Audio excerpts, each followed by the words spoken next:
அன்புமிக்கவர்களே, துரோகம் என்ற சொல் பலருடைய வாழ்க்கையிலே சித்து விளையாடி இருக்கும். துரோகத்தை செய்பவர்கள் யார்? நண்பர்களாக இருக்கக்கூடியவர்கள், அல்லது தன்னோடு இணைந்து பணி செய்யக்கூடிய ஒரு பணியாளராக இருக்கலாம், அல்லது தன்னுடைய குடும்பத்தில் உள்ள ஒருவராக இருக்கலாம். ஏனென்றால் எதிரிகள் துரோகத்தை இழைப்பதில்லை.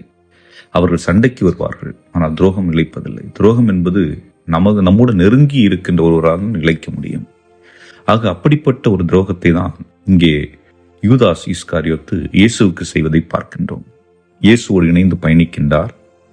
இயேசுனுடைய அந்த குழுவிலே அவர் பொருளாளராக இருக்கின்றார். பணத்தை அவர்தான் வைத்திருக்கின்றார், செலவுகளை அவர்தான் செய்கின்றார். இப்படிப்பட்ட சூழலிலே இன்னும் பணத்தின் மீது அதிக ஆர்வமும் ஆசையும் ஏற்படுகிறது. இன்று நமக்கு தெரியும், இன்று நாம் எலெக்ஷன்ல ஓட்டு போடுவதற்கு காத்து கொண்டிருக்கின்ற ஒரு காலகட்டம். பல மனிதர்கள் கோடிக்கணக்கில் பணத்தை செலவு செஞ்சிட்டு இருக்கிறாங்க. எதற்காக?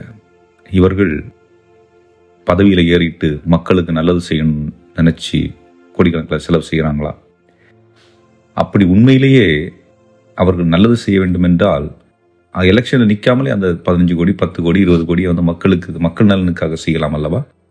ஆனால் அப்படி செய்யாமல் பணத்தை கொட்டி ஏன் பதவிக்கு வருகின்றார்கள்?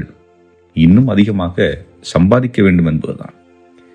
ஆக பணத்தின் மீது இருக்கின்ற ஆசைகள் மனிதனுடைய வாழ்வை மழுங்கடித்து விடுகின்றன, மனிதனுடைய உணர்வை மழுங்கடித்து விடுகின்றன என்பதற்கு ஒரு எடுத்துக்காட்டு தான் இன்று நாம் பார்க்கின்ற நற்செய்தியும் கூட. யூதாஸ் இயேசுவை பார்க்கின்றான், இயேசுடைய வல்லமை அறிந்திருக்கின்றான், இயேசுவோடு பயணித்திருக்கின்றான். 3 ஆண்டு பயிற்சி. இவைகள் முடிந்தும் அவன் என்ன சொல்லுகிறான்? அந்த பெரும் தலைமை குருக்களிடம் சென்று, நான் இயேசுவை காட்டி கொடுத்தால் எனக்கு என்ன தருவீர்கள்? ஆதாயம் எதிர்பார்த்து தன்னுடைய குருவையை காட்டி கொடுக்கின்ற ஒரு சூழல். ஆக இப்படிப்பட்ட ஒரு சூழலில் இயேசுவும் தன்னுடைய பணியை ஆரம்பிப்பதை பார்க்கின்றோம்.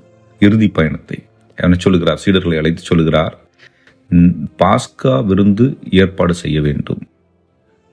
அப்போ சீடர்கள் வந்து கேட்குறாங்க, எங்க ஏற்பாடு செய்யணும் அப்படின்னு சொல்லும்போது இயேசு சொல்றாரு, நீங்கள் புறப்பட்டு நகருக்குள் சென்று, அவர் ஒரு நபரை சொல்றாரு, அவர்கிட்ட போயிட்டு, நேரம் நெருங்கி வந்து விட்டது, எம் சீடரோடு உன் வீட்டில் பாஸ்கா கொண்டாட போகிறோம் என்று போதகர் கூறுகிறார், சொல்லுங்கள், அவர் புரிந்து கொள்வார், அவர் அதற்குரிய ஏற்பாடுகளை அங்கே செய்யுங்கள் என்று அவர் அனுப்பி வைக்கின்றார். ஆக சீடர்களோடு பிரியாவிடை கூட எப்படி? விருந்தோடு தான் பிரியாவிடை ஏற்படுகிறது. ஆக இயேசு அதிகமாக விரும்புவது என்றால் மக்களோடு இணைந்திருப்பது. அதாவது உணவு அருந்துகின்ற பொழுது, அவர்களோடு இணைகின்ற பொழுது அங்கே உறவுகளை ஆழப்படுத்த முடிகிறது என்பதுதான். ஆக எவரொருவர் பந்தியில் முழுமையாக உட்காரவில்லையோ அவர்கள் உறவை விட்டு விலகி வருகின்றார்கள். அந்த அடிப்படையிலே பார்க்கின்றோம். அங்கே எல்லாரும் சேர்ந்து சாப்பிட்டுட்டு இருக்கிறாங்க. ஆனால் யூதாஸ் இஸ்காரியோத்து மட்டும் மனநிலையில் நிதானமாக இல்லை. ஏன்னா அவன் ஏற்கனவே ஒரு செயலை செய்யறதுக்கு காசு வாங்கிட்டான், நான் காட்டி கொடுக்கணும் அப்படின்னு சொல்லிட்டு. அப்போ அதற்குரிய சூழலை தான் அவனுடைய மனம் எண்ணிக்கொண்டிருக்கும்.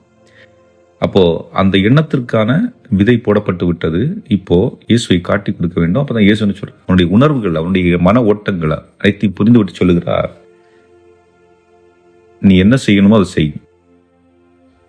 அவனுக்கு அனுமதி கொடுத்துடுறாரு. காரணம் என்ன? இது இறை திட்டம் நிகழ வேண்டும்.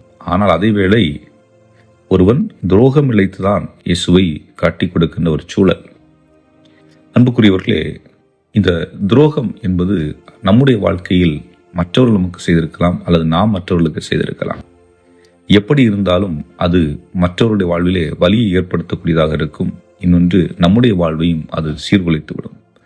ஆகவே அதை சிந்தித்து பார்ப்போம். ஆண்டவர் இயேசு கிறிஸ்து காட்டி கொடுக்கப்பட்டார் என்று சொல்லுவதை விட அவர் தன்னையே கையளித்தார் என்று நாம் சொல்லலாம்.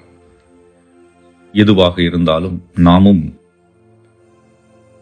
புனித வாரத்திலே நம்மை தயார்படுத்தி கொண்டிருக்கின்ற இந்த வேளையிலே ஆண்டவர் கரத்தில் நம்மை ஒப்புக் கொடுத்து, நமக்காகவும் நம்முடைய குடும்பத்தாருக்காகவும் நம்மிடம் ஜெபிக்க கேட்டிருக்கின்ற ஒவ்வொருவருக்காகவும் ஆண்டவரத்தில் ஒப்புக் கொடுத்து ஜெபிப்போம். ஆமென்.